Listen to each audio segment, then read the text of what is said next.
pengucapan keseimbangan. Jadi anak tunagrahita itu yang kebanyakan yang sedang sama yang berat itu penyerang organ mata, misalnya saraf mata, ya seperti itu. Tapi tunagrahita ringan itu mungkin cuma dalam hal akademik ya, tapi untuk yang tengah atau sedang dan berat itu paling banyak mengganggu ke itu fisik, seperti dia jalan saja tiba-tiba jatuh padahal tidak ada yang mengganggu jalannya. Terus mata juga itu dia tidak bisa padahal deket di papan tulis, tapi masih dibantu guru untuk menyalin dari papan tulis, terus dia diberi sendiri pada teman-temannya itu yang ringan sudah bisa menyalin ke papan tulis. Jadi ada gangguan koordinasi dari otak ke organ-organ lain. Misalnya yang sedang ke berat. Kalau ringan mungkin dalam hal akademisnya aja seperti itu. Selain yang dilakukan yang tadi Mbak Indah kan bilang untuk kalau kecil itu dibawa ke dokter saraf dan seperti itu.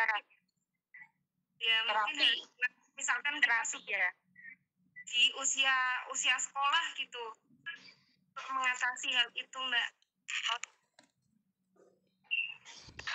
Untuk dalam penanganan itu terapi itu membantu atau meringankan saja seperti itu.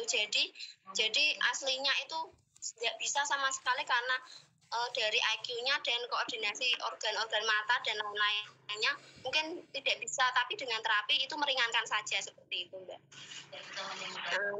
Iya, tidak bisa 100% berhasil karena anak-anak tunagrahita itu anak-anak yang spesial ya, jadinya itu cuma membantu saja, meringankan, tapi untuk 100% itu tidak bisa. Seperti itu, Mbak. Iya. Bagus pertanyaan. Apa jawaban mana, Mbak? Ibu mengajarinya. Kalau emang butuh terapi jalan atau terapi apa itu ya akhirnya harus datang ke terapis kan seperti itu. Itu ya. Ya, tidak sekali dua kali, berulang kali. Untuk anak tunagrahita kita secara fisik dia nggak ada masalah kalau yang ringan ya. Secara fisik, tetapi ternyata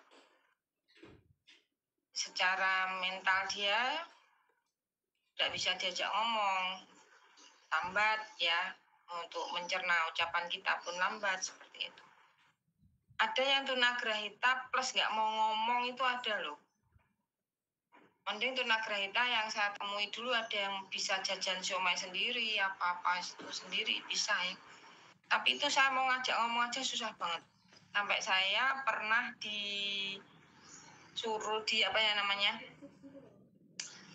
ditantang, cepet jenengan bisa ndak psikologi loh, jangan kalah sama guru-guru di sini. Waduh. Yang bisa ngajak ngomong guru satu sekolah itu hanya satu orang. Terus yang di rumahnya keluarganya ada ndak? Ya ada. Dan itu pun hanya satu orang. Kakaknya malahan. Nggak tahu, berarti ibunya nggak deket ya mungkin ya. Sama ibunya. Jadi 3 orang itu gurunya, kakaknya sama ibunya. Sekolah nggak ada yang bisa ngajak ngomong kecuali satu guru itu. Nah itulah ngeri-ngeri lagi tuh. Sama jenengan bisa nggak Pak? Nah, gitu kan.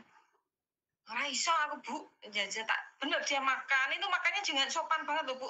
Anak tunagrahita makannya pelan-pelan, enak Mbak gitu kan. Saya tanya, enak ya rasanya ya, kamu lapar. Hanya gitu toh. Ngomong nggak mau. Tapi dia sudah bisa berekspresi ya, paling nggak makan gitu ya. Kamu makan, langsung senyum. Ya udah hanya senyum-senyum toh, jawab nggak ada.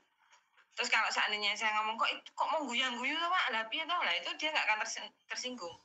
Tapi kalau kita misalnya jawab guyang-guyu tok janjane iki piye toh, tersinggung nggak kita?